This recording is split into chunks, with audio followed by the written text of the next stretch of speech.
welcome to BliXX.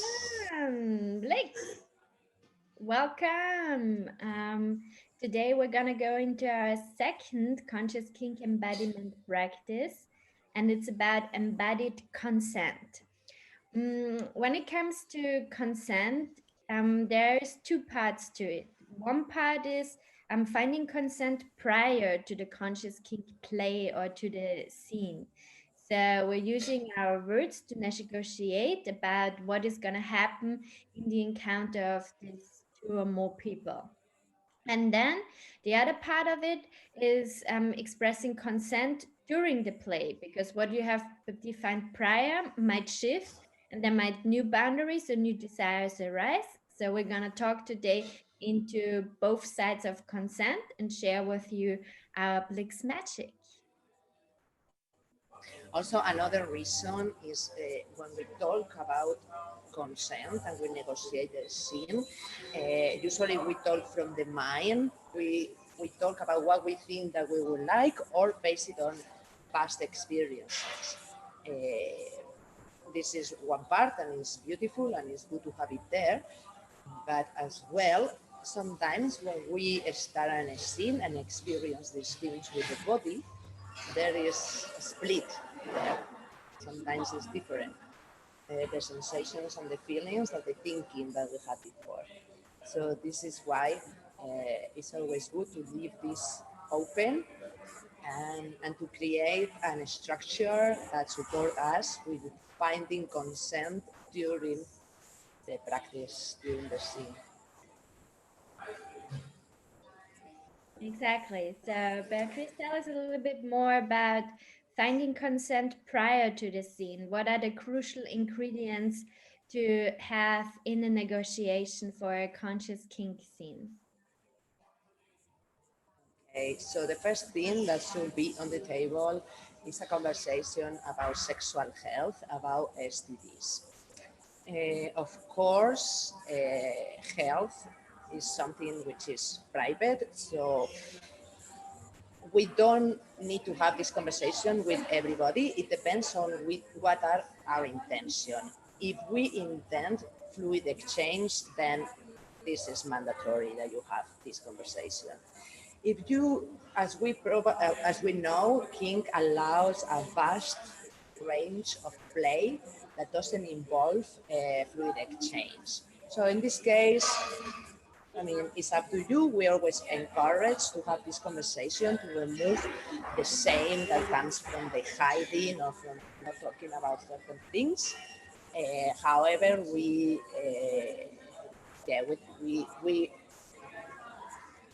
leave this up to you depending on your intention. So first is sexual health. And by the way, we brought an amazing book called Safer Sex that you can get for free in our website. So if you go to our website, experienceblix.com with an X, experienceblix.com, then you can sign up for our newsletter and then you get our ebook as a free gift.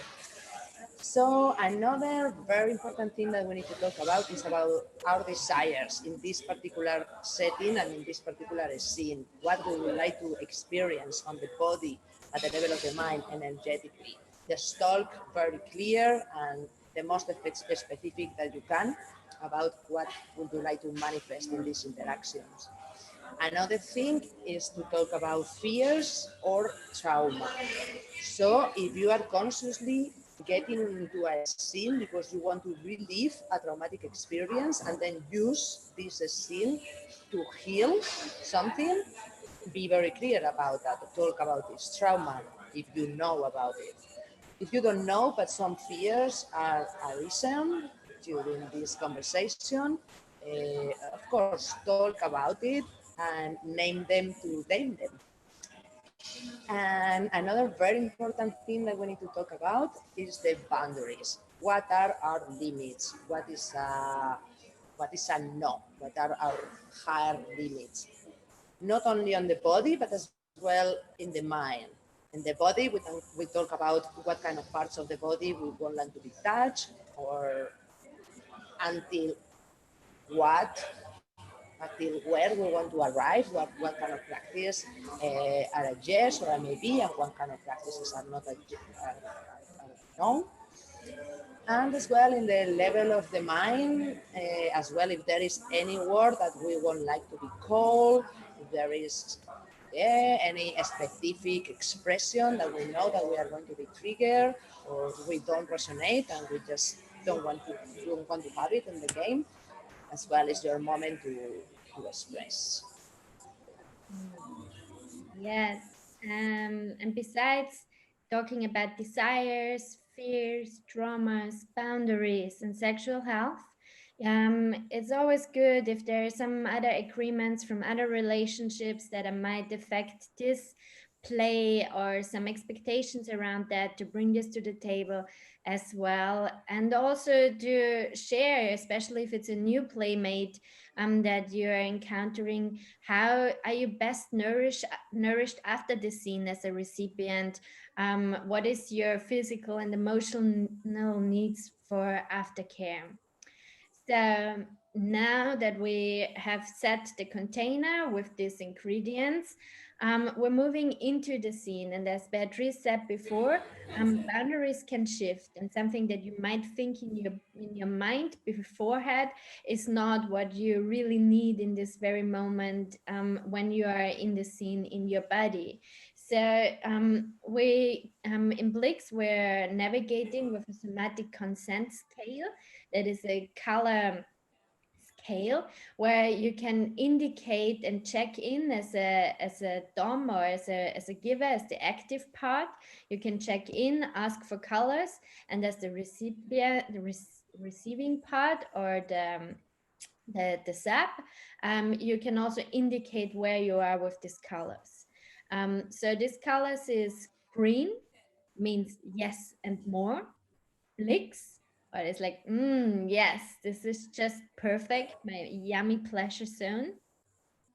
Orange means yes, but less. This is too much. I want less of it.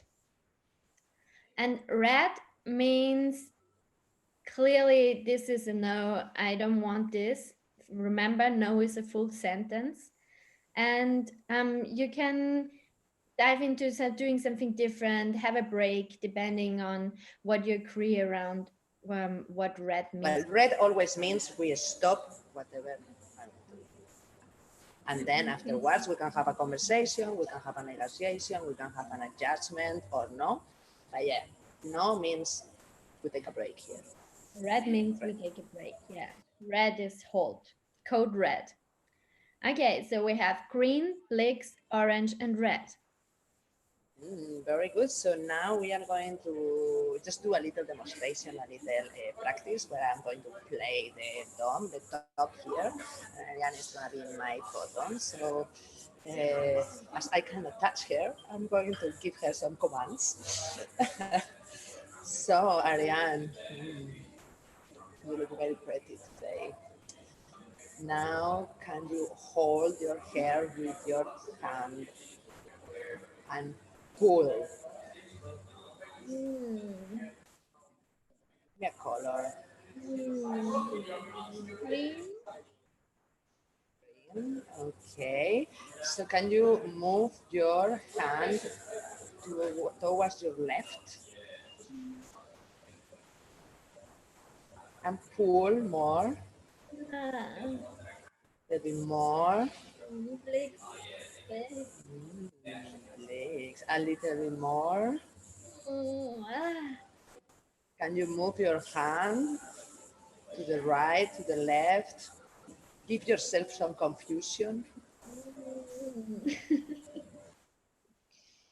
Mm. Ah. Mm. Mm. Orange. Okay, orange. We can stop it here. I like orange. Okay, now can you just pinch your face? How does it feel for you? Green to BliXX. Okay. Can you hang your head from that point? Just hang it.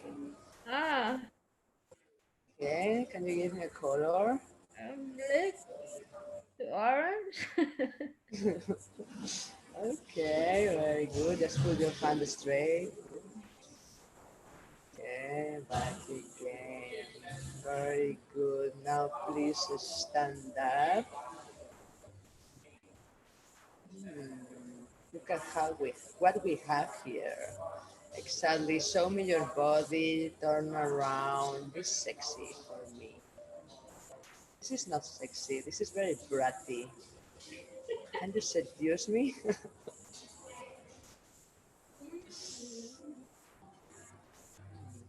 How comfortable do you feel in this interaction? Blick, blick, blick. BliXX, of course, is such an exhibitionist. Okay, very good. Can you take out your jacket, please? Red, Yes, take it out. red. Okay, the game is over. Thank you. Mm. So this was a little excursion in how this can look like. You check in using the color codes after you have pre-negotiated. Of course, Beatrice and I, we talked prior to this live. So yeah, keep in mind to talk before you go into a scene around desires, fears, boundaries, sexual health, if it's a fluid exchange scene, and use check-ins, use color codes that we used, use any other way to easily and quickly check in with each other where you are, so you can navigate within consent in every scene and you can get the most out of it. Thank Okay, so I hope you found it interesting. I hope you put it into practice. This is always that this kind of thing always can be practiced. Not only if you are into conscious kink, also just regular love making, vanilla love making, vanilla sex, or even not even with sexual intercourse. Consent starts just before touching a body, just when you are interfering an energy field. So you can apply this in multiple situations and how to use it. And